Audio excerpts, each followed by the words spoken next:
significa que você é tem o sentimento de aparecer no YouTube. Então, a gente está fazendo. Perfeito. Sejam bem-vindos. São feliz que tem muita gente, porque esqueci de mandar o lembrete hoje de manhã. Usualmente mando, mas parece que não serviu, que é ótimo. Hoje nós temos a honra de trazer o Tobias. Tobias estuda na USP, fez doutorado lá também. Depois fiz postdoc na Center for Nuclear Physics at the University of Seattle. Depois ele voltou no Brasil e agora está muito distante daqui, está fazendo campo no ITA, mas colaborar bastante com a física da nossa banca do Gabriel. Parabéns, Gabriel, por ter incidentalmente.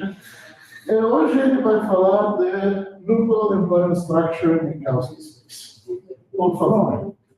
Jorge, obrigado pelo convite. Eu fico contente de falar sobre o trabalho. Eu posso falar em português, né? Na realidade, esse trabalho é um trabalho muito grande, né? Mais de uma década, a gente vem desenvolvendo, né? Que é essencialmente resolver essas equações de teoria quântica de campos, né, para descrever o nucleon, o pion em particular, no espaço unicórnio. Quer dizer, esse é o nosso grande desafio. Isso tem uma longa história, né, e você utilizar esse tipo de relação em grau de verdade de quarks, gluons, para obter esses estados ligados, no espaço euclidiano. Então, é claro que o espaço euclidiano, como a TCD na rede, né, faz os cálculos, porém, na hora de ter os observáveis no espaço euclidiano, isso exige extrapolações que nem sempre são triviais. Então, o que eu vou mostrar para vocês é como olhar tanto o nucleon como o pion do ponto de vista do espaço unicórnio e como a gente resolve essas equações, né? Uma coisa importante que eu vou estar sempre tocando, no fundo, é como é a estrutura desses dois átomos do ponto de vista da frente de luz. Já eu vou falar um pouquinho mais do que é a frente. Só que todo esse esforço, né, de resolver o espaço unicórnio, por outro lado, ele acaba expondo para a gente restrições no tipo de quebra que a gente usa, que é muito simples. Vocês vão ver o tipo de quebra que a gente usa, não tem confinamento, tem algumas características dele, mas, ok, é o estandarte, né? Então, vamos lá. Essencialmente, esse é o ponto, sistemas relativísticos, né, no espaço de Minkowski. Então, os dois átomos ali que a gente vai... Né? Então, vou começar com o nucleon. Então, eu gosto desse cartoon, né? É o cartoon que mostra um pouco complicado o nucleon, né? Tem além dos quartos de valências, que vem lá do modelo de Guion, tem um monte, né, de quartos virtuais e gluons. E como é que a gente entende isso? Claro que você vai falar, bom, tem que pegar a integral de caminho, integrar isso tudo, eu passo por todos os espaços de fora e acabou, está tudo lá, só tem que formular o observar. Mas, se você quiser olhar essa função, você pode definir. Claro que tem, do ponto de vista matemático, isso não é trivial. Mas a ideia é isso. Quando a gente olha vocês estão vendo aqui, a curtas distâncias, né? Curtas distâncias, ele tem um pouco de Barton, né? Você pega a resolução dele, ninguém está olhando. A gente, essencialmente, está olhando o nucleon como um sistema de muitos corpos. Só que esse sistema de muitos corpos não é o tradicional da mecânica quântica. É um sistema de muitos corpos no espaço de fora. Então, ele mistura a componente de valência, quark, antiquark, três quarks, gluons. Então, no momento, alguns grupos já estão procurando formular os átomos sobre esse ponto de vista. Agora, como é que a gente extrai isso de equações quadridimensionais? Como é que a gente extrai essa informação? Eu vou tocar um pouquinho nisso, né? Então, essa imagem, essa complexidade toda, vem também, mesmo uma equação simples, quadridimensional, na hora que você olha ela, do ponto de vista de um tempo, né? Por exemplo, nesse nosso plano, ao lado do tempo, ela contém toda a riqueza do espaço de campo, né? É claro que a gente tem que extrair isso. E a gente usa a técnica de resolver no espaço de campo, não é muito difícil extrair essas informações. Então, tá aí. Então, como é que a gente pega os detalhes? Então, esse cartoon, o Gabriel mostrou, um outro, né? Eu peguei desse trabalho de 2011, né? Eu gosto também muito desse cartoon, que são os observáveis, né? Associados à estrutura do ar. Esses, essencialmente, são densidades de input. Só que hoje o pessoal já olha a distribuição de 2 partos, double distribution, você pode ir até além. Porque, afinal, o Manny-Bode é um Manny-Bode, você pode ir a correlação se você quiser. Então, nesse caso, né, tem essa, em português, né, transverso, distribuição do momento transverso generalizado, aí tem esse X aqui, já ele vai falar mais, que é a fração do momento de ok, momento transverso, tem momento transferido. E aí, essa quantidade, que é a mais geral possível, a gente pode sim, se a gente souber a função de onda, seja do π ou do φ, do rádio que você tiver no espaço de corte, a gente pode construir isso. Isso é o que a gente chama a representação, a gente já tem ouvido falar essas palavras, representação de overlap de funções de onda, né? E aí tem essas distribuições transversas, que hoje até o Gabriel trabalhou, né? A gente vai falar um pouquinho mais dela, né? Depende da fração de momento, do momento transverso. Isso, por exemplo, aqui, que eu vou olhar no quadro, mas você tem a mesma coisa para grupo, etc. É claro que do ponto de vista, por exemplo, do espalhamento de elétron, a gente vai acessar aquilo que tem cá, né? Aí precisam de outros processos para verificar a parte do outro. Né? Então, tem essa distribuição de momento transverso, que grosseiramente, né, só para fixar, está na tese do Gabriel, então, mas só para lembrar essencialmente a densidade de probabilidade de você encontrar esse par com momento, com fração de momento X, e momento transversal K. É só isso. Essa é uma densidade de probabilidade grosseiramente isso.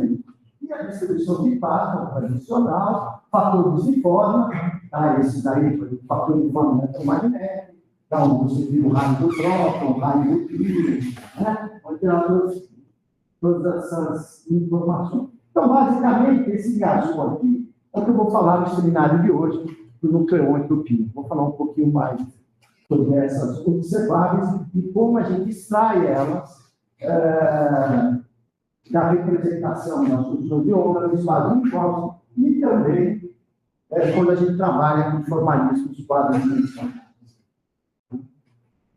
Então, está aqui. Essa aqui é o meu amigo Dodson. Peguei aqui a transparência dele que ilustra bem. Então, está aqui o elétron, por exemplo, o elétron, troca aqui o fóton, arranca, né? Arranca um quarto, por exemplo. Você vê que aqui pode ter, né? Nesse caso, a componente valente, mas em princípio a gente poderia ter um monte, né? Poderia ter outras componentes se acessa de fato, se acessa, né?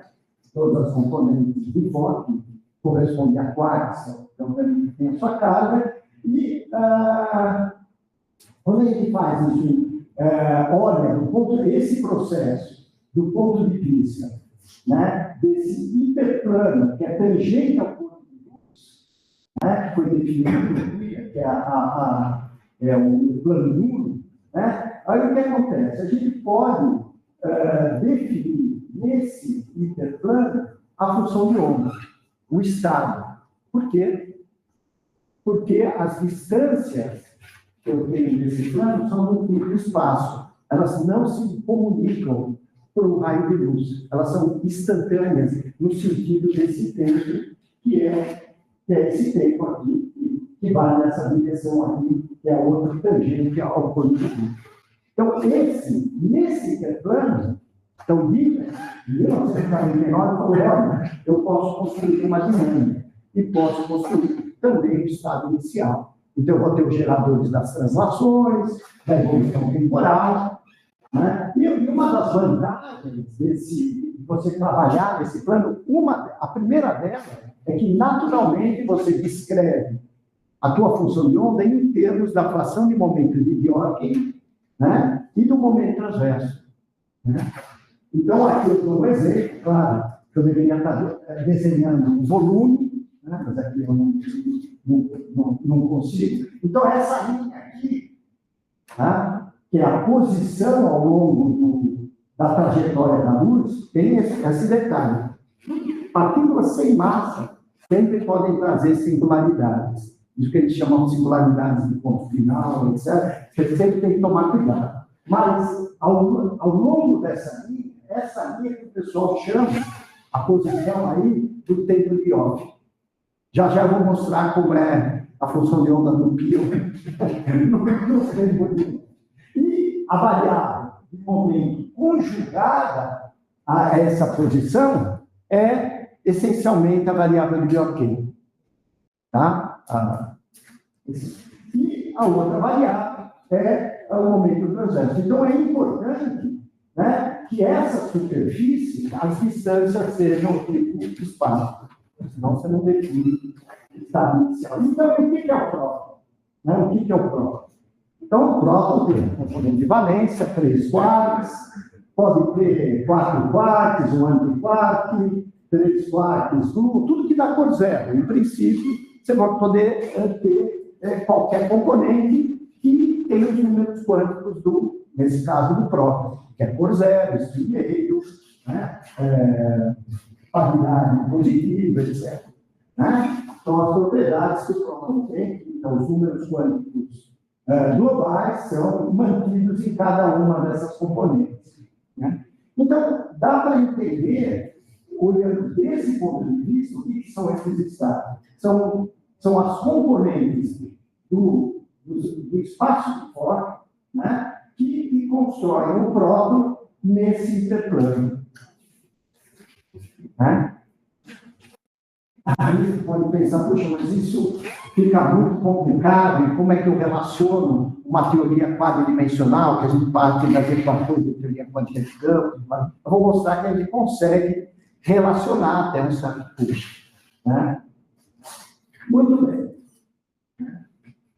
Então, tá aí. Então, aqui tem...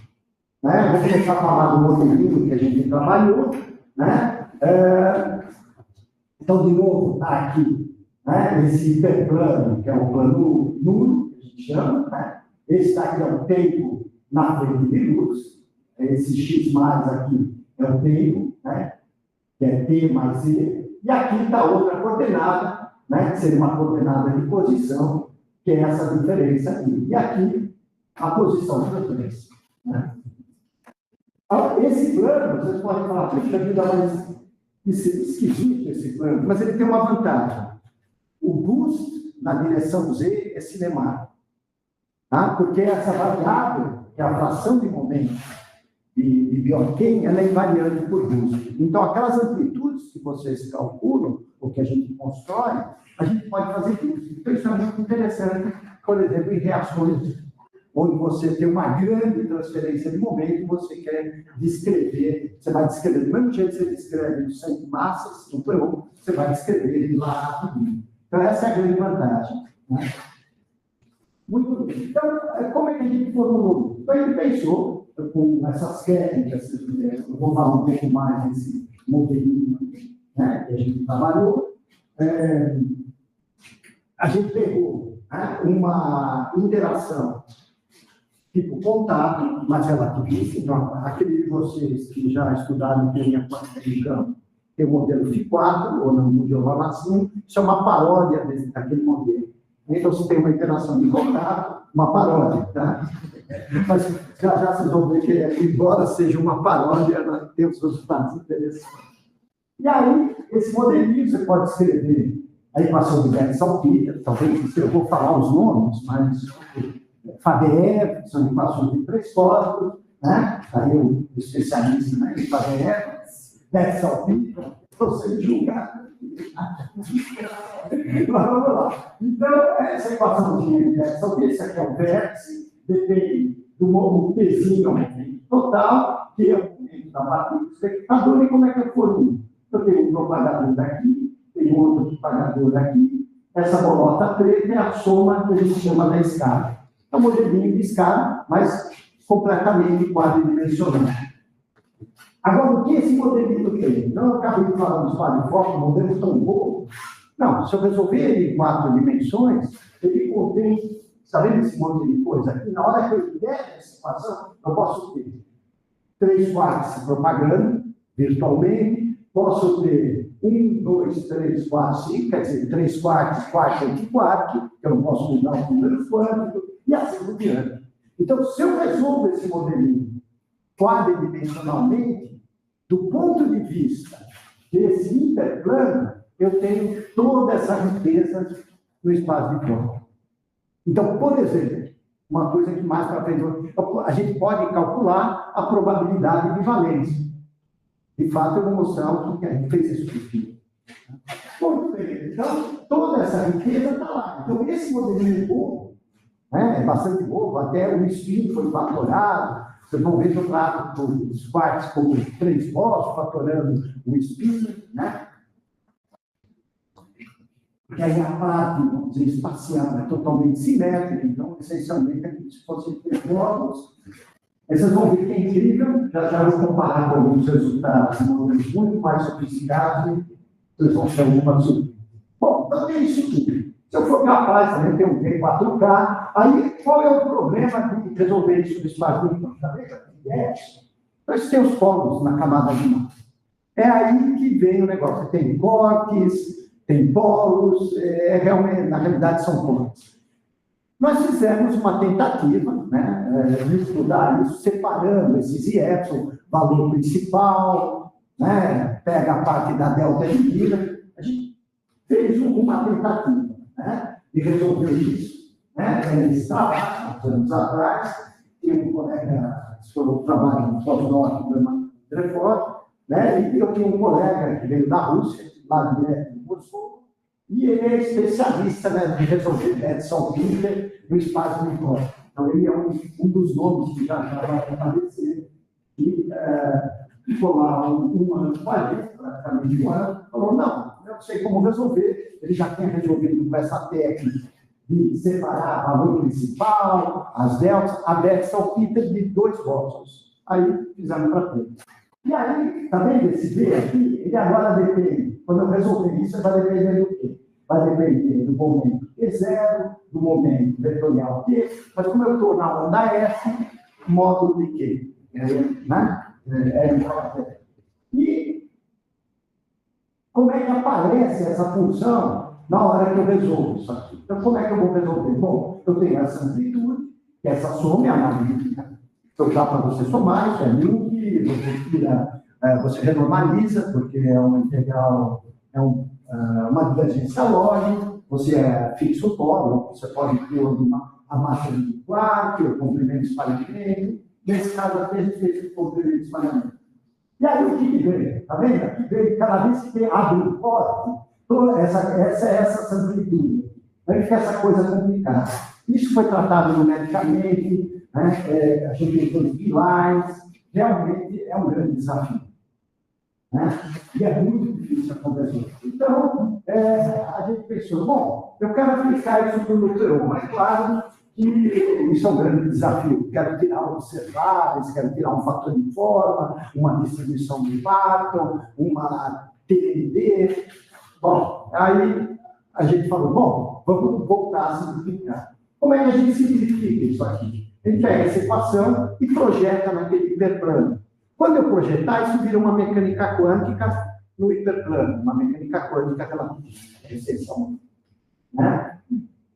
E aí, o que a gente faz? A gente projeta ela, eu não vou dar detalhes, aqueles de vocês que tiverem curiosidade, eu tenho muitos anos de trabalho nisso aí, como é que você projeta uma equação de Bethe-Salpeter na frente de luz? Tem técnicas que você pode utilizar, representar aí, e projetar exatamente, né? E construir uma equação efetiva, um potencial efetivo, um operador de massa quadrada para componente valente. Tem técnicas, isso a gente desenvolveu durante muitos anos. Em particular, a gente pode aplicar para esse modelo a mesma técnica, mas a ideia é simples. A ideia é falar o seguinte: eu tenho uma amplitude de Bethe-Salpeter, né? Eu tenho três partículas aqui. Eu elimino o tempo relativo entre elas. Na frente disso. O que é eliminar o tempo relativo? É integrar no momento canonicamente associado ao tempo. Essencialmente é isso. O que a gente faria aqui se eu tivesse a amplitude de Bethe-Salpeter, se eu quiser dizer, eu quero essas duas pernas no mesmo tempo, eu tenho que pôr o quê? Eu tenho que integrar na componente temporal do momento. Se eu tiver momento, aqui é só isso. Aliás, dessa forma, a gente pode construir uma função de Green de um instante para o outro instante. Pega uma função de 4 pernas, você quer vir de um tempo, vai para outro tempo, você põe as duas pernas no mesmo tempo. Você pode exatamente isso corresponde no espaço de momentos e integrar na componente zero no momento. Se eu quiser saber na frente de luz, eu integro nessa componente caminho. Exatamente. Se pega uma pessoa de Fourier, o Gabriel fez isso na prática. Mas é exatamente isso. Bom, então como é que fica a função de onda, né? Da frente de luz. Então eu tenho os vértices, só que agora o que vai acontecer? Aqueles vértices, eles vão depender das duas variáveis de Biot. É isso que vai acontecer, porque anteriormente os vértices dependiam do momento zero, da componente temporal e da componente espacial. Quando eu projeto, eu elimino as 4 dimensões. Eu passo a ter 3. 3, nesse caso, o que é? É o momento canonicamente associado àquela variável de posição ao longo do campo de luz, né? E o momento transverso, que é o que está aqui. O momento transverso, agora eu tenho 3 partículas, tenho conservação de momento, então eu tenho a fração de momento do quarto 1, fração de momento do quarto 2, fração de momento do quarto 3, eles satisfazem conservação, quer dizer, a soma deles tem que ser 1, né? Porque o momento, se eu multiplicar essas frações de momento, o momento mais, né, o próton, se eu tiver uma definição de Gauss, a massa do próton, isso vai me dar esse momento mais, que é o canonicamente associado a conjugado, aquela variável de posição. E aqui tem o denominador de massa, tá vendo? Que é exatamente o que você espera, E menos H0.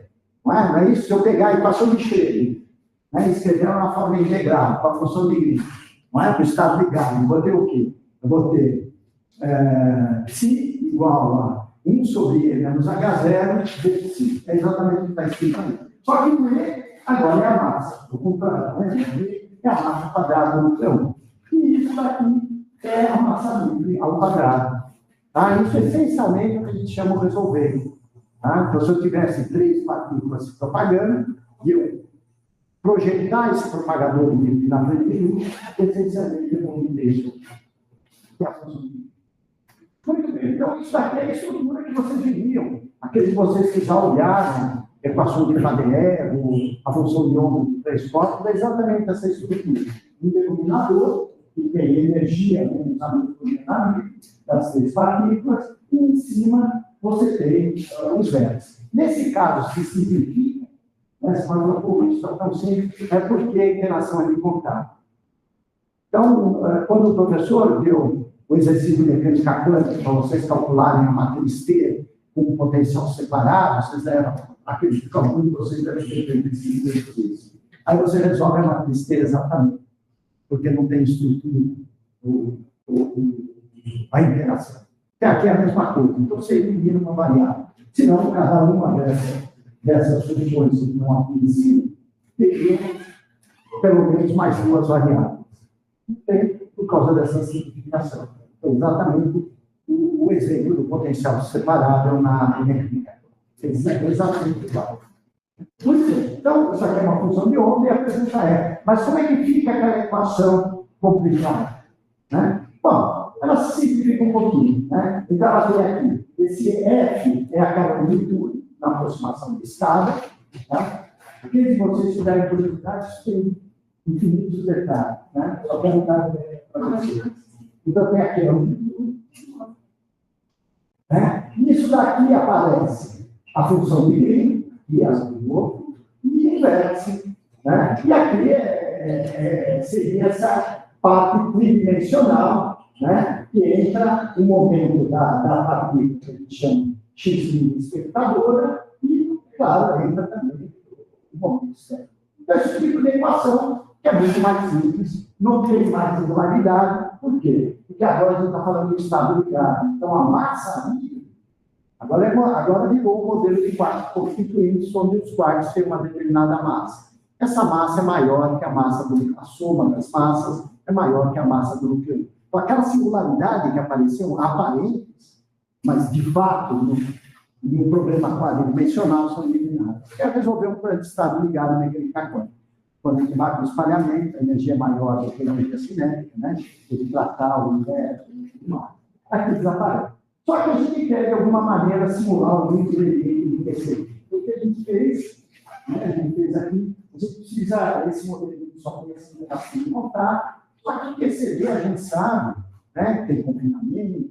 Então, naturalmente, se a gente for pensar a região de baixo momento, tem que haver um crescimento da interação na região de baixo momento em comparação com a de alto momento. Tem na liberdade assensórica e tudo mais. Como é que a gente introduziu esse modelo? Tem que pôr uma escala. Né? Foi isso que a gente fez. Uma escala de ordem, da ordem lâmina QCD. Né? Então, o que a gente fez? Tem que subtrair isso que é. Né? Tá vendo? Aqui eu peguei 0 mais 1 quadrado, esse é da ordem de 300 metros. A gente usou igual a massa do quarto que a gente usou com 300 metros. Né? Então, o que faz esse técnico? Ele, em relação à região de grandes massas, grandes virtualidades, grandes valores dele, quadrado, né? Ele vai fazer o quê? Se ele é muito grande, esse termo anula esse, né? Que é muito maior que a massa do nucleon, muito maior que o. Então, você enfraqueceu o kernel. Quando você vai para momentos baixos, o que acontece quando ele zero, né? É grande, ele zero pequeno, então você vai ter uma sobrevalência do kernel, ele vai sobreviver, ele vai ser anulado, né? A grandes momentos, a grandes massas, mas em baixa massa ele vai ser mais relevante, relativamente. Bom, então vamos resolver isso aí, né? Então esse é o problema. Então, vamos lá. Então, o que ele fez? Ele resolve aquela equação, né? E agora a gente se pergunta o que sai daqui, né? O que sai da solução daquela equação. Então, uma das coisas que a gente olha... eu acho que eu lembro. Agora sim. O que sai daquela equação? Né? O poder de sai. Bom, a gente calculou o fator de forma eletromagnética, eu não estou dando nenhum detalhe. Mas esse modelo não é muito complicado. Realmente, se você for olhar o trabalho, então ele calculou o fator de forma eletromagnético F1 de Dirac. Né? Tem um F1, tem Dirac, tem Pauli, muitas vezes aparece o elétrico e o magnético, é a combinação. Mas nesse caso, a gente calcula um F1. Por razões específicas, a gente está formulando na 3 minutos, que é um termo diagonal. Então, se pegarem a cor, aí já é muito técnico, mas a gente pega a componente mais da corrente eletromagnética, tem a parte diagonal, é o F1. Então, aqui, como a gente jogou fora o spin, a gente só leva em conta a parte diagonal. Aí ele calibrou um modelo, né, para ficar. Eu tenho quantos parâmetros? Tem a massa do quarto, tem um, né? Eu tenho que dizer se tem um de quarto, aquela matriz tem aquela soma, né? Pensar em produzir alguma coisa. Então, ele falou, bom, tem modelos que tem de quartos, né? Então, ele calibrou para produzir de quartos. Né? Então, está aqui. Então, ele pegou aqui, eu só vou... Tem outros modelos que ele brincou, mudando os padrões. Está vendo aqui o vermelhinho? Né? O tracejado é um ajuste do fator de forma eletromagnética F1, dos dados experimentais. Aí a gente fez, ele calculou o modelo, né? De tal modo que o próton, que tem sua massa 931 então estado ligado, então a massa do quark é maior do que 1/3 da massa do próton. Né? Então, a gente usou esse número aqui, 366, aquele parâmetro que me separa o que é baixo momento, alto momento, a gente usou da mesma ordem, que é o Calvin da PCB, e ajustamos, né, o de quarto, a massa do de quarto. Vocês veem que é ligado aqui, esse de quarto. Então, tem muita gente que diz o de quarto escalar, é ligado, é mais estável, etc. Então, a gente pegou algo mais ou menos, né, que corresponde a uma ligação. Vocês veem que a soma das massas. Pegar. Né? Se eu for olhar 2 vezes essa massa, maior que isso, isso aqui é um par de quartos ligado. É claro que não é observado, isso não tem por certo. Mas esses modelos, mesmo quando você trabalha, troca de linha, etc., eles favorecem esse canal escalar. Então, tem muitos modelos que o pessoal usa que acaba tendo um quarto ligado. Né? Muito bem. Então, esse modelo não tem confinamento absoluto. É confinamento no sentido de você ter um estado ligado. Tá? Ele não vai te gerar um espectro do próprio, porque você tem um corte na contínuo. Tá? Então, esse é um grande desafio, né, nessa área de como a gente coloca esse confinamento. Então, tá aqui. Então, o ajuste é muito bom, você vai até 10 quadrado, né? O ajuste. Então, eu tenho essencialmente 2 parâmetros livres, é um pouco menos parâmetros, mas ele corresponde a essa massa do privado, que vem pelo fato de a gente eliminar aquela singularidade logarítmica. Então, aqui está a distribuição de par. Então, são as várias contribuições, tem modo de erro. Aí, a gente calcula a distribuição do quartil. Vai ter 2 quartil, né? A gente está olhando a componente de valência. Nesse caso, ele está aqui um dele. Aí então está aqui. X, que é essa distribuição de momento, né, do quarto. Então, isso aqui realmente é uma densidade de probabilidade, e tem aquela fração de momento, só tem multiplica, normalmente aparece, a gente apresenta por X, e tem o quarto dele. É claro que nesse modelo, o IT é totalmente degenerado. A gente só multiplicou pelo número. A gente tem 2 U's e 1 D. Então, para comparar. Então, o que a gente faz também, quando está na tecnologia, a gente evolve. Porque a gente comparou com dados a uma escala de 3G. A QCD na rede, a escala intrínseca dela é mais ou menos 2G. Oi? Da esquerda é uma justificação. Oi? Debitou seus parâmetros, né? Sim. Exatamente. Agora, você debitou esses dados. Sim. Da esquerda. E aí, o seu da direita. Aí a gente calculou, Da direita já aqueles parâmetros. Uma vez que a gente fixou os parâmetros, qual foi o critério? Bom, aqui em mim, que é da QCD, é mais ou menos da mesma hora da massa do quarto. Eu sou 1. Então, ele tinha 2 parâmetros. É claro que 2 parâmetros, uma curva desse tipo. Só que outros modelos não é tão trivial. A gente fez esses outros modelos que estão aqui, e é infinito. E você vê que ele nunca conseguiu um ajuste bom. Porque, fisicamente, você precisa de uma escala. Essa escala está lá. A escala infravermelha. A QCD está lá, e o modelo de ela depois. Então, aí a gente conseguiu, sabe? É claro que teve que fazer um pequeno tudo nesse estudo. Então, até aqui é um ajuste, ok? Mas se a gente usar a escala, não ficava. Bom, aí a gente foi calcular a distribuição de parâmetros, né?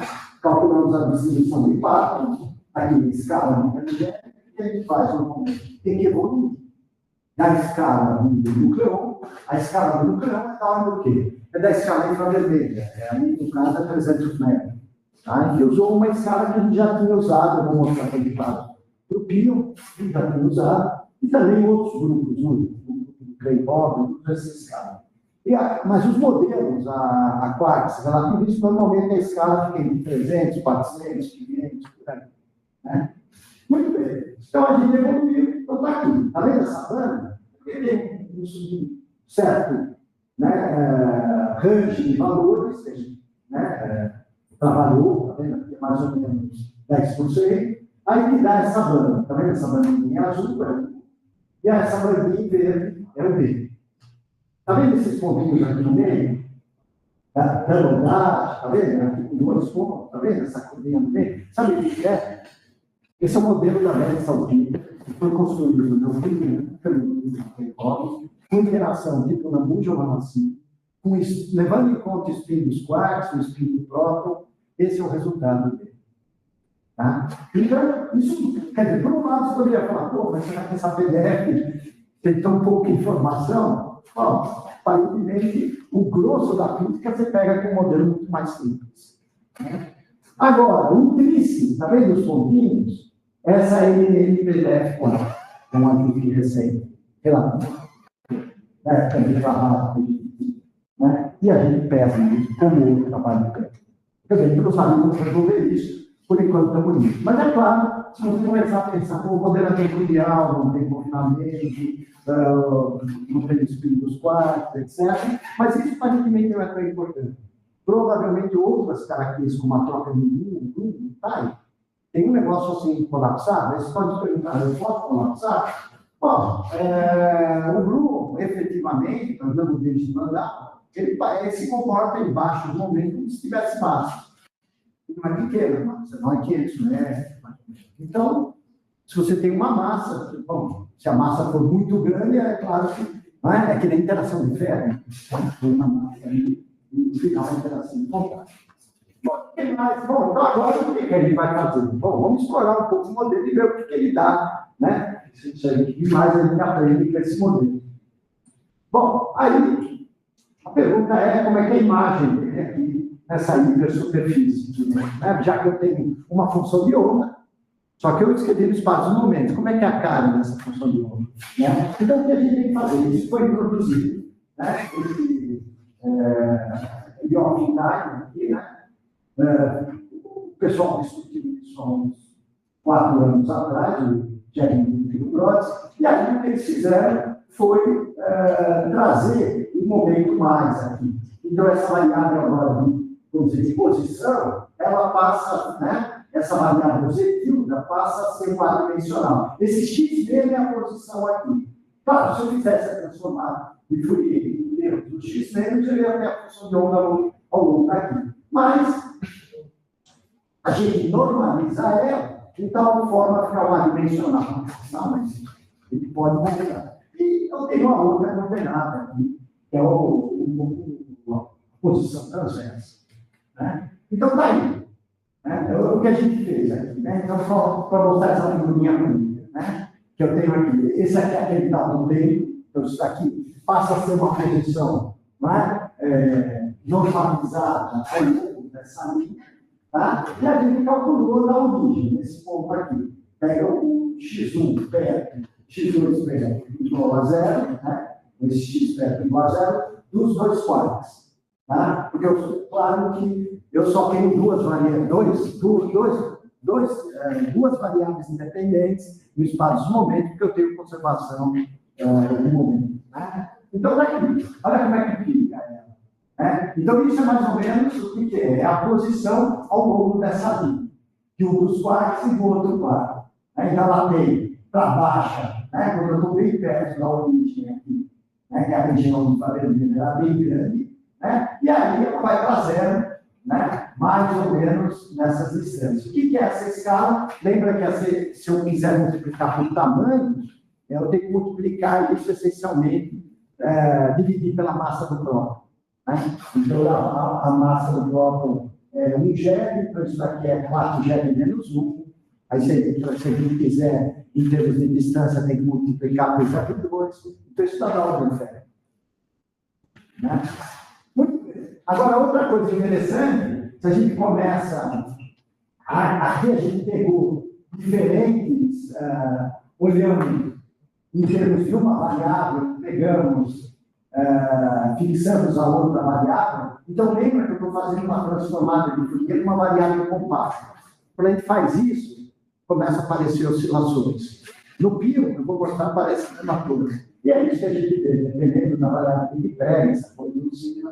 Então, isso é a imagem do Nucleon, da componente de valor que a gente tem. Então, estou apresentando para vocês aquilo que a gente costuma fazer com poço quadrado, etc. Podemos inventar um poço quadrado para entender as situações.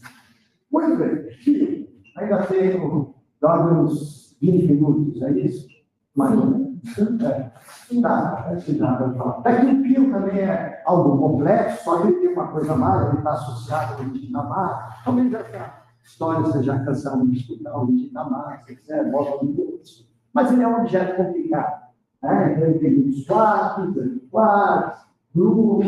E aí, o que é a mesma história? O que é esse PIO nessa hipersuperfície? Vai ter componente, tem que barra azul, tem que barra dois grupos, tudo que você pode imaginar.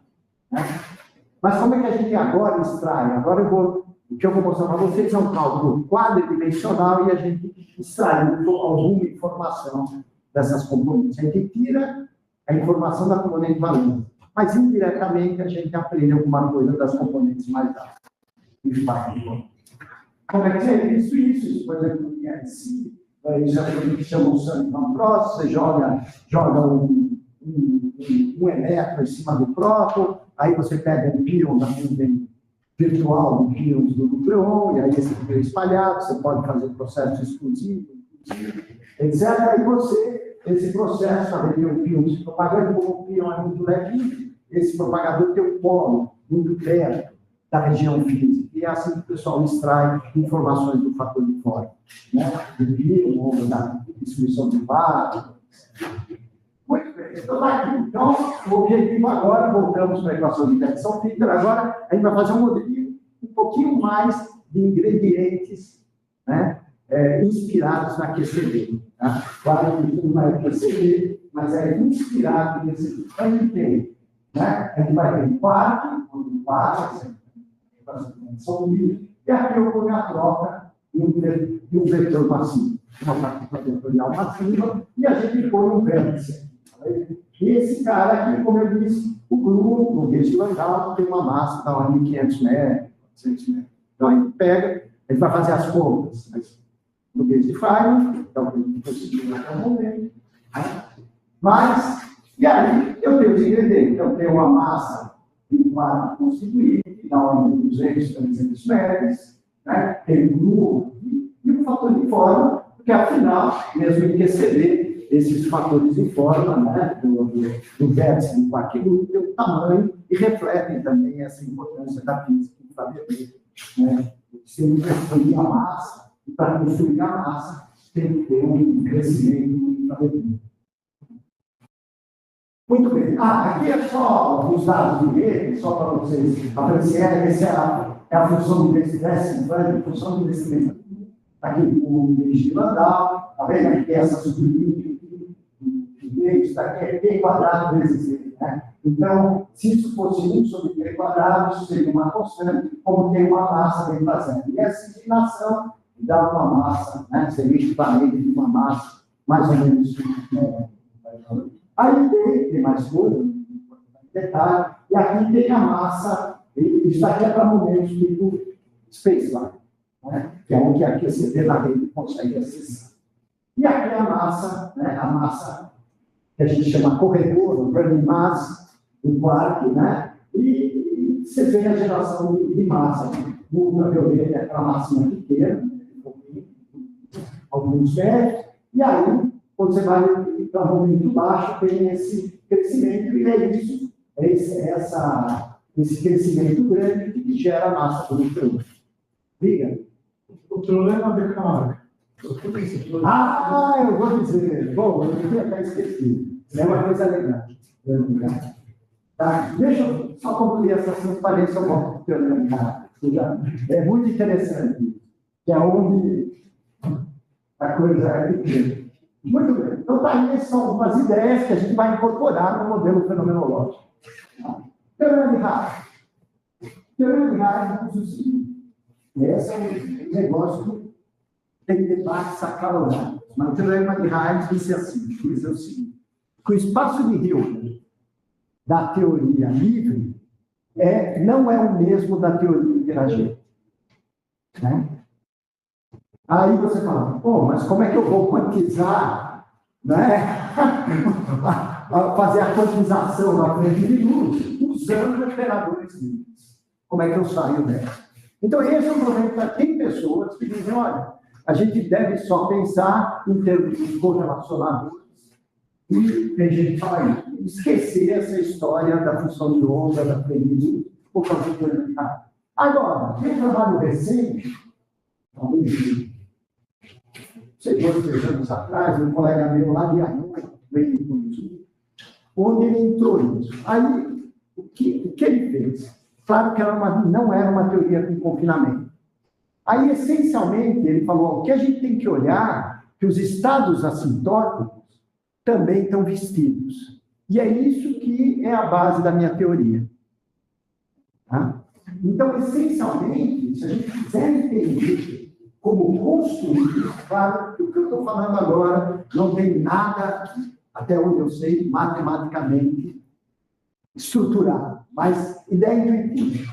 É voltar, essencialmente, a falar, bom, tudo bem, eu tenho que vestir meus estados. Claro, um quark não é um estado assintótico, nem né?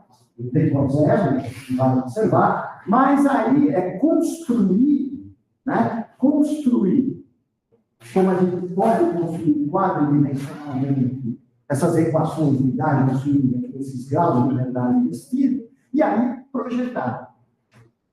O Chandonji tem uma ideia parecida. Tá? Ele tem um trabalho. Foi? Como vai estar vestido sem interação? Não, vestido pela interação. Vestido pela interação. Eu vou não, vestido mesmo. Então, é isso. Não é isso, eu estou falando. É vestido pela interação.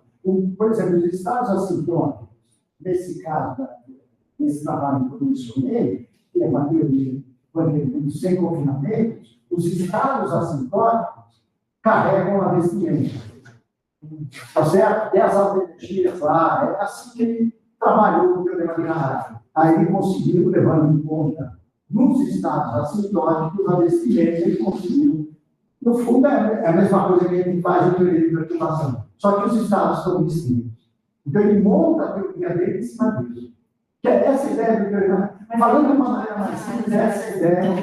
Nenhum paralelidade simbólica. Não, claro que existe. Existe nesses graus de liberdade vestida. Olha aqui. Existe sim. Quer dizer, o kernel, onde que aparece a liberdade assintônica? No kernel dessas equações quadridimensionais, assintoticamente, aquele kernel vai para o kernel perturbativo. Tá certo?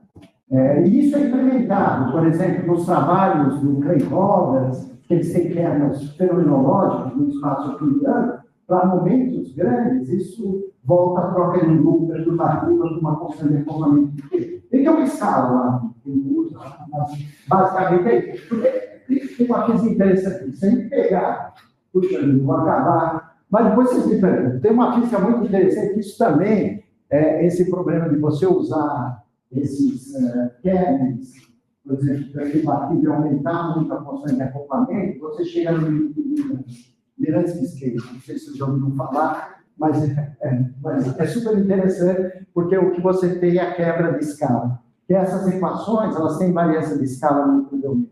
E se você aumentar muito a constante de acoplamento, você quebra essa variância de escala. Ela vem variância de escala discreta. Então tem esse problema. Então, por isso que o kernel dessas equações que se aproximam do ultravioleta ao perturbativo, a constante de acoplamento que você vai ter, efetivamente, é pequenininha.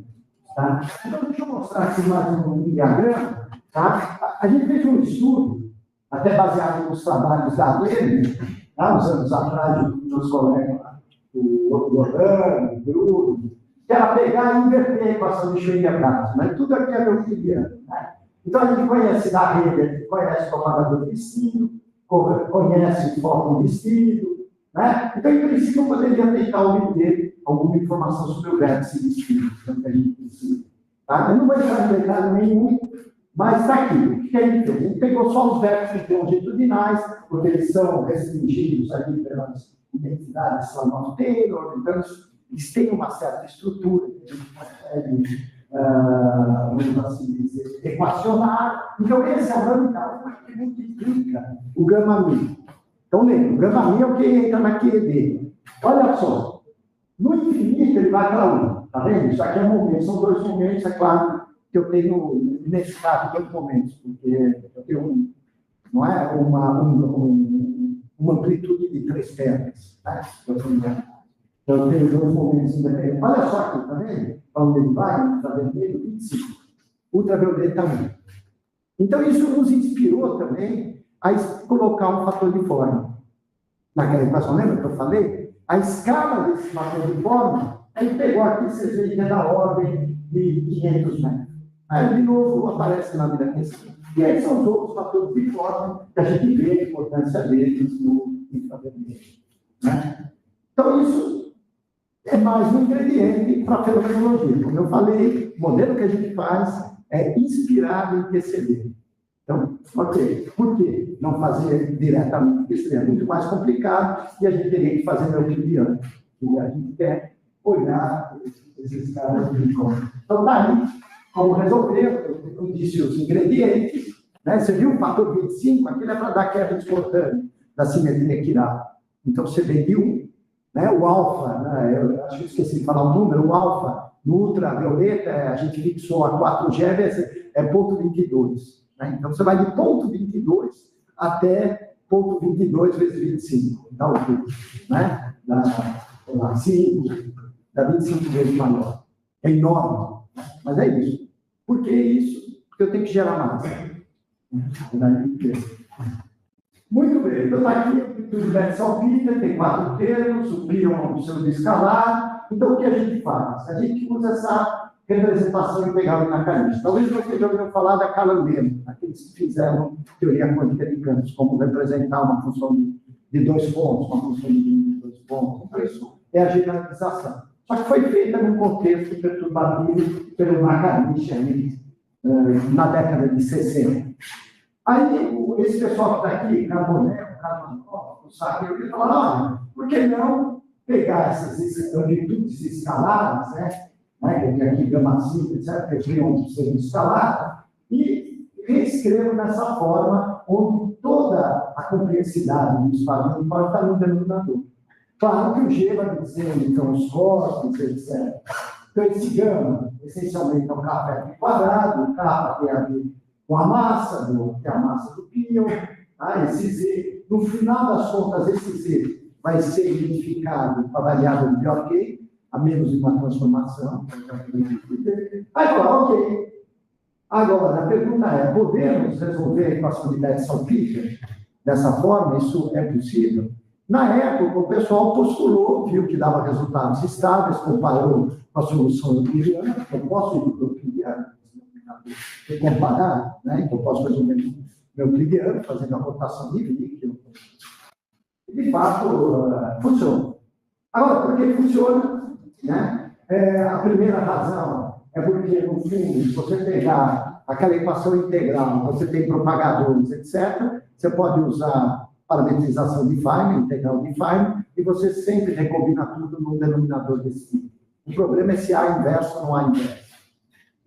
Mas o fato é que há. A gente descobriu que quando a gente projeta na fonte de luz, é a transformação de estilo.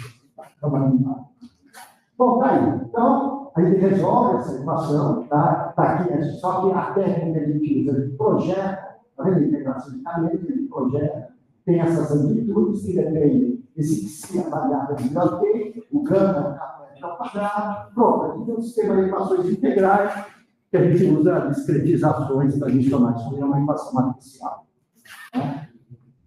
Não vou entrar nos aspectos matemáticos, mas é isso que a gente fez. Então, agora, o que a gente extrai aí?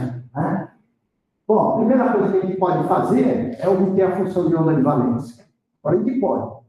Tá? Não precisa nenhum artifício. É só aquela integração de K-, eu sei o comportamento analítico, que tem o denominador inacaído, e aí eu posso obter a função de onda, a função de decaimento, essa não depende, a distribution âmbito, ver a imagem do pion, tirar o eletromagnético, e por aí por diante. Então, eu já sei que meu tempo está terminado. Aí tem duas componentes. Você pode ter spin zero, você pode ter, no caso, se fosse um sistema não relativístico, de spin meio, né, momento angular zero, está assim. Então, a gente tem a componente paralela. Então, se fosse um sistema completamente não relativista, só teria essa componente na função de onda do pion para formar o estado de spin zero. Só que, como é um sistema relativístico, eu posso ter os dois spins para cima. É claro que a probabilidade dessa componente é bem menor, né? A engano é 20%. Não. E a gente pode calcular, olha, como a gente pode normalizar o amplitude de vertical física dentro da teoria quântica de campos exatamente, a gente pode obter a probabilidade de valência. Certo? Não sei se alguém vai dar um chute de quanto é. Obviamente, por exemplo, FP, e aí eles procuram parâmetros, mais ou menos usando a massa de Gluon, aquele fator de forma que tem uma escala da ordem de 300 metros, etc. Né? De tal forma, obter o FP. Essencialmente é isso. Bom, então, a primeira coisa que a gente pode calcular é a amplitude de distribuição, né? Essa foi muito discutida. Agora, ele vai tirar a probabilidade de valência. Está aí, 70%. Então, significa que 30% nesse modelo de Pio, com graus de liberdade distintos, que, por sua vez, tem infinitos graus de liberdade, se pensar que é o tal do teorema de Caralho. Agora, aqui é tudo grau de liberdade distinto. 70% está na valência, 30% está espalhado no espaço de fora. Aí eu vou falar um pouquinho mais disso. Por exemplo, qual é a fração de momento que o Gluon carrega nesse momento? Isso a gente consegue calcular. Algumas coisas. Muito bem. Está aqui, né? Então, isso daqui é a âmbito paralela, né? Então, você tem aqui a âmbito paralela, que seria o análogo da não relativística, é 60%, da ordem de 10% é outra. Né? Então, está aqui a distribuição do momento transverso, que poderia criar também. E é claro que a paralela ela tem um dado que vai mais longe, porque a origem dela é relativista. E você vê também que a paralela é mais larga. Então, para a fração de momento pequeno, ela vai ser maior. Né? Por quê? Porque ela é mais relativista. Então, quando você se aproxima de fração de momento 0, significa que você tem uma partícula muito rápida, esse tempo rápido. Aí a gente faz outras mais diferentes. Esse é o Pio. Tá? Então, está aqui. Isso aqui é um B, né? É claro, o Pio está na onda S, né? Então ele tem a simetria rotacional. Então está aqui, a line, e aqui é só multiplicado por B. Então isso daqui é exatamente aquela transformação, aquela variável, né? Introduzida pelo Trotsky, pelo Mir, né? Que é a posição ao longo daquela linha de luz. E aí você vê essa bonita, né? Você sabe o que é isso? São aquelas oscilações. Tá? É claro, vocês podem ver exatamente o tamanho. Isso aqui é a massa do quarto, então isso daqui é da ordem dos 200 ferros, né? Então isso daqui é da ordem de 1 ferro, 2 ferros. Aí, essa é a imagem da componente valência. Estou apresentando o Pio de valência para vocês, originado de uma teoria quadridimensional. Muito bem. Então, esse charutinho, né? Então, vai ter a componente Z, né? Z, né? Associada àquela componente. A gente pode perguntar, mas como é que fica as componentes mais altas do espaço de choque? Ainda não consegue tirar. Alguma informação, eu já vou mostrar para vocês, a gente, tá? Mas isso ainda não consegue tirar. Porém, já tem trabalhos na literatura recente, onde o pessoal constrói algumas componentes mais altas do espaço de choque da função de luz. Então, a gente poderia até olhar isso aí na literatura. Olha, né? Qualidade negativa. 0 menos. Aqui nos 3. Não, porque o quarto é de quarto, não. Intrinsecamente, eles têm paridade oposta. Então, eles foram como, não relativisticamente, como o estado de qualidade positiva, a parte orbital. Boa pergunta. Vou na prova. Bom, muito bem. Então, tá aí, a gente calcula o fator de forma também, fator de forma eletromagnética, tá? Talvez só que aqui na região de alto momento. Agora, uma coisa legal, esse modelo, obviamente, a gente pode calcular a contribuição da valência e o total, como eu disse, tem uma, né? Então, você vê aqui, no momento zero, o fator de forma, isso aqui é normalizado pelo fator de forma, né? Não sobre o que é quadrado, não é quadrado. Então, está aqui, né? Então, isso é basicamente o raio do fio, né? Então, isso aqui é a contribuição da valência, e tem outro. Esquece o modelo vermelho, é outro modelo de parâmetros, né? Eles são da ordem de correto, né? Então, aqui é a contribuição da valência, e quando você vai para momentos muito altos, você tem as ideias do Brodsky, do Lepage, quem domina a componente valente. Só que existe uma grande discussão na literatura, aonde a fórmula assintótica do fator de forma passa a ser relevante. Então, a gente comparou. Então, ele vai ser relevante onde a componente de valência dominar. Certo? Aí, depois, se vocês tiverem curiosidade, eu explico mais por que a componente de valência vai dominar em nossos momentos. Tá? Mas, você vê que ela domina, né? Ela vem aqui, eu estou da ordem de 60 ou 70 GeV quadrado. Mas eu não sei se nem o IIC chega até lá. Tá? Mas isso é uma discussão. E aqui está a formulação assintótica do oxígeno. Então, aparentemente, isso você tem que ir para bem longe para ver isso aí. Então, esse resultado, se você não tem esse cálculo de espaço de código, você não tem. É muito difícil tirar isso. Tá? Muito bem. Agora, uma coisa interessante. Eu posso calcular o raio de carga da componente valente. Tá? Ele é um pouco maior que o raio de carga normal. Ele tem uma probabilidade de 70%. Mas sabendo o raio de carga da componente valente e o raio de carga total, eu posso tirar qual é o raio de carga dos quarks que estão nas componentes mais altas do espaço de Bohr. É um pouco mais compacto. Tá bem? Então, está lá dentro. Ou seja, são componentes que tem que é barra GLUE, por aí vai. Né? E é claro, como você tem massa mais alta, o princípio de incerteza vai dizer que tem que estar a distâncias menores. Então, isso é um reflexo dessas componentes mais altas de Bohr. Uma curiosidade. Né? O Kazé, 3 anos atrás, ele tirou o raio de matéria do próton. Onde está a matéria do próton? Está em um monte de GLUE, que é mais interno que o raio de carga. E de fato, né, que é o raio de carga do próton. E olha o raio de matéria. É muito perigoso. Tem um raio de matéria? Tá, claro.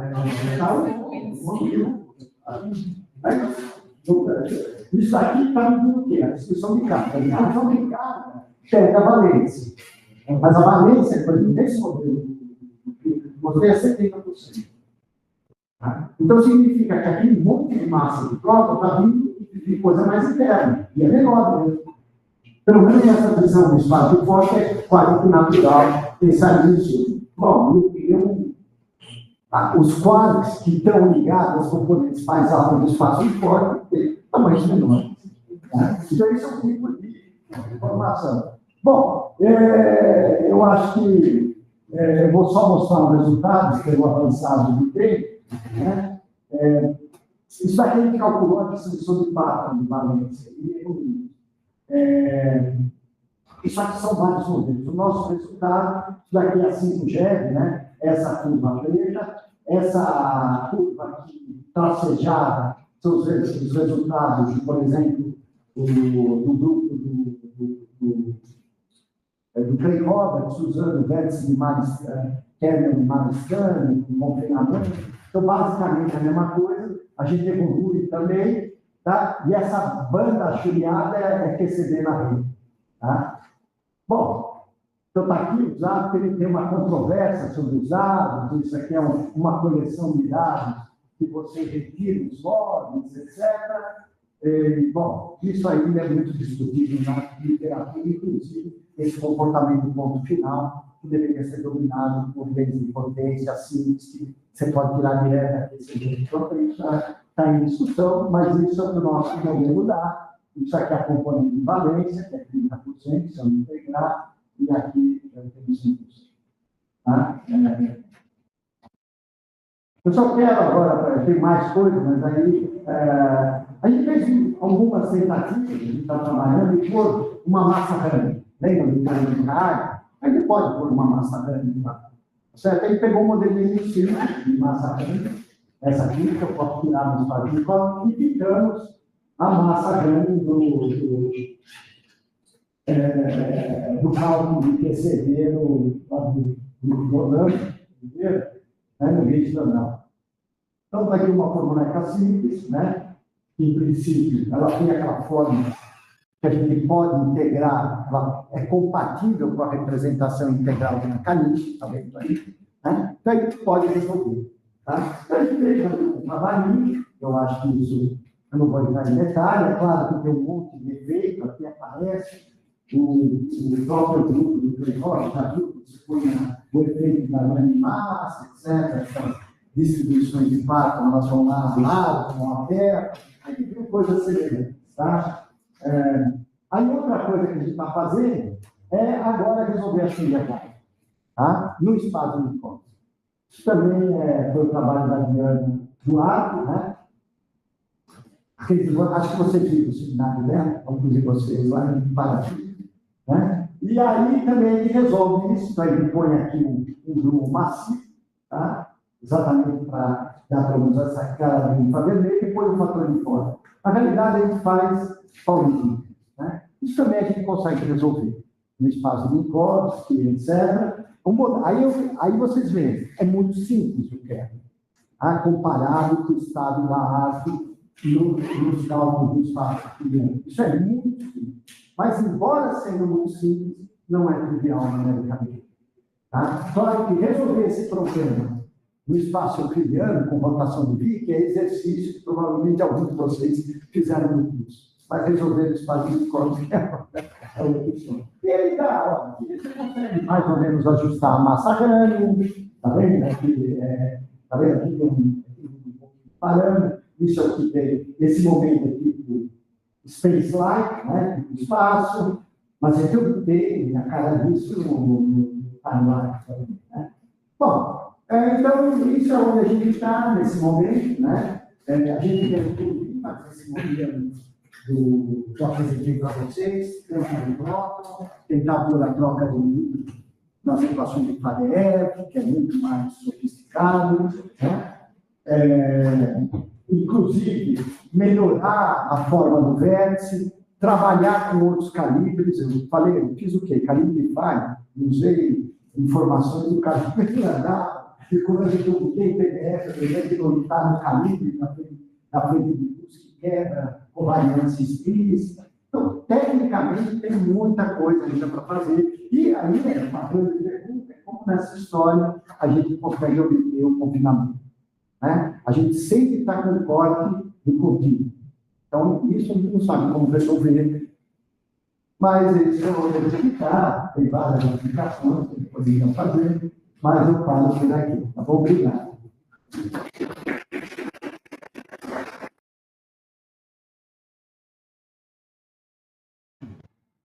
Ok, perguntas? Eu tenho uma. Sim. Vamos imaginar um mundo onde os quarks não têm massa. Então, o teorema de Goldstone é exato. Ion, Fermi Motion e a Binding Energy se cancelam totalmente, estado chiral é igual a estado de densidade, etc. Isso é acessível? Você pode pegar a Bear Mass e pôr ela a zero, e descer o teorema de Goldstone? O que eu mostrei, porque a ideia é a seguinte, eu mostrei, quer chegar exatamente nisso mais detalhe, porque a gente não tem consistência com a quebra dinâmica na equação de reação química. Mas esse modelo que eu mostrei para vocês aqui em detalhe, a gente pode chegar com a massa de corrente zero. e vestia. E aí exatamente, tanto a Schwingerheim, isso é uma das coisas que ele dá exatamente também, né? Tanto a Schwingerheim como a Beth Salpic, elas tinham equivalentes nesse livro. Sim. E aí você pode obter as informações sobre a amplitude de Beth Salpic do Pio, utilizando o termo de massa, essencialmente, do propagador do quarto, que tem uma identidade morta artificial. Isso, muitos trabalhos fenomenológicos usam isso, que já é. Então, em princípio, a gente consegue chegar com esse modelinho que eu mostrei rapidamente, na situação de massa zero. Na realidade, o que a gente faz tecnicamente, a gente tem um polo de um propagador, além do polo, a representação de cada elemento. A gente viola as positividades, isso aí. Não precisa manter, afinal, quase não é fase sintótica. Mas aí o que a gente faz? A gente dá a massa de si. E aí a gente usa o Machado para não existe. Só que é finito, no nosso caso, por causa do padrão de código. Então, a gente dá a massa e vai procurando a massa pequenininha aberta no sangue. E agora, isso, deixa eu só concluir, não sei se alguém tem mais uma pergunta. Ele fez esse modelo, na realidade, a gente começou com uma colaboração com o Peter Marx, que visitou o Brasil há 5 anos atrás, né? E ele fez esse cálculo no euclidiano, exatamente o mesmo modelo. E ele conseguiu, na época, fazer o que ele chamou de unweak rotation. Ele estava no euclidiano e foi se aproximando. E exatamente, só que a constante de acoplamento ele não conseguia ser muito grande, mas era suficientemente grande para distribuir bem a massa ultravioleta e a massa infravermelha, que é bom. Então, perfeito. a Gell-Marx-Lerner relation funciona. Deve funcionar, claro, na hora que a gente conseguir essa consistência, o mesmo kernel que a gente usa na Schwingerheim, usar a versão líder, a gente um dia espero ter isso. Chegando lá. Quando você colocou aquele modelinho, com a massa, a running, né? Você colocou um M0 lá na frente, menos alguma coisa. A primeira, aquele M0. É aquele mais simples. Esse daí, exatamente. Você está colocando 8 metros para ele? Eu acho que a gente foi, porque ele tentou ajustar uma região aqui. Eu não lembro quando era, ele tentou fazer um ajuste. Você vê que, obviamente, não é perfeito. A gente pegou a eu acho que deve ter algum, sei lá, vai estar isso negativa, né? Não, você dá. Isso aí está escrito o quê? No espaço Minkowski ou no espaço? Não, isso daqui é um momento euclidiano. Vai ser então, o P quadrado é negativo. Então, isso tudo é sempre positivo. Tem que ser positivo, né? Porque não vai dar positivo isso. Não, vai dar, porque P quadrado é negativo. Você está escrevendo como negativo. Não, aqui está positivo porque a gente faz um hipótese. Então, foi esse jeito. Essa equação do espaço Minkowski. Essa para a gente fazer um hipótese, né? Porque foi assim, né? A gente produziu esse hipótese para poder ficar consistente. Beleza. Então, M3 é o contrário. Não, isso aqui fica por mais tempo. Aí eu tenho outra pergunta. Quando você pega, que é o primeiro modelinho, o mais simples, lá na. De contato. Isso, de contato, exatamente. Essa o kernel, lá, quando você está colocando, que é o de 4 pontos. Quando você diz que você está colocando uma interação de contato e que bateu lá com a interação de napoleonose que o Foi a explicação. Isso foi a explicação. O que você está colocando nas suas contas?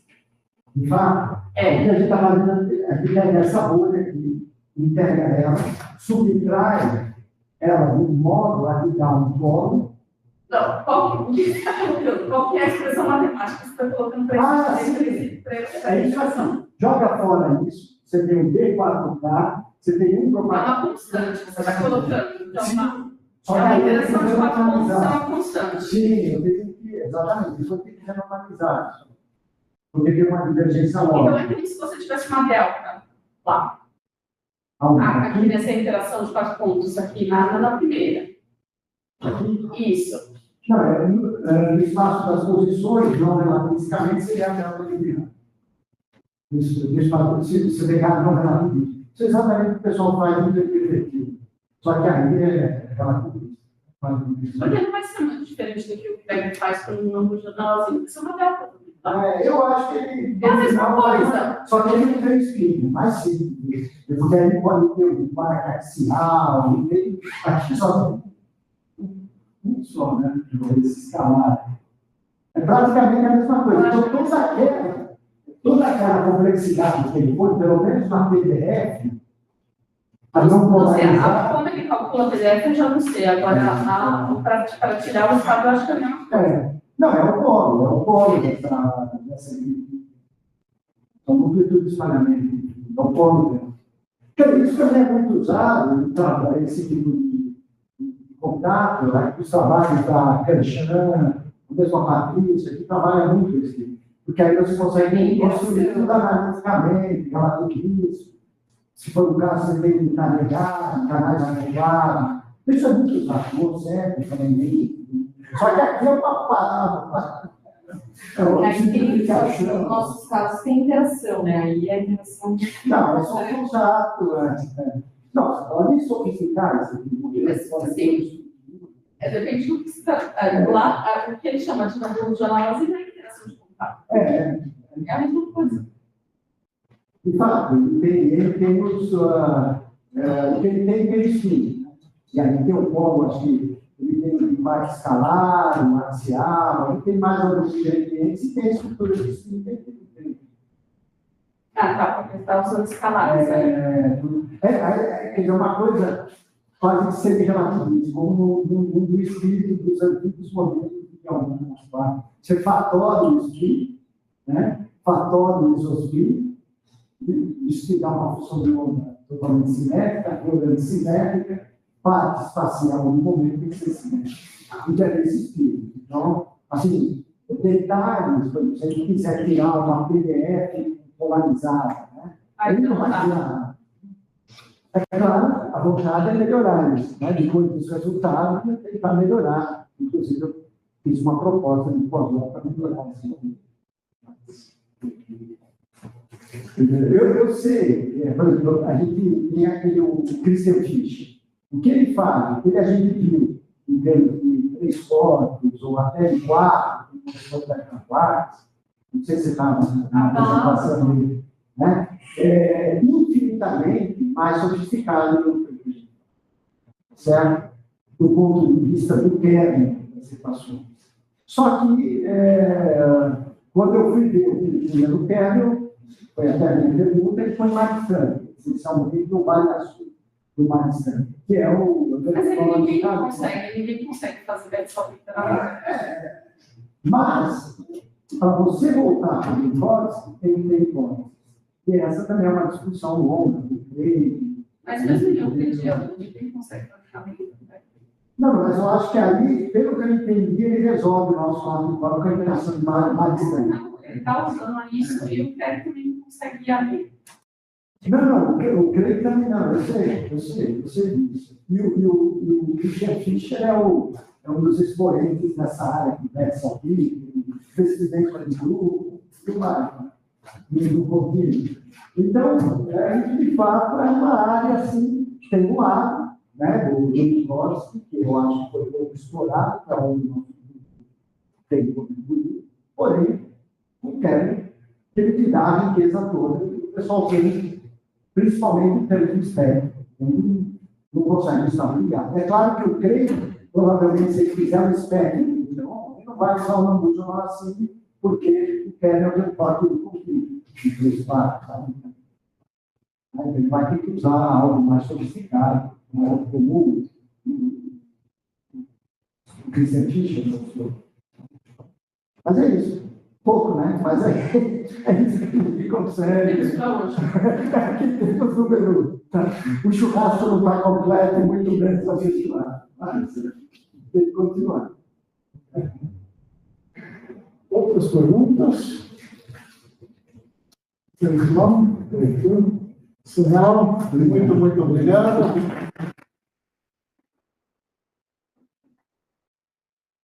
Obrigado.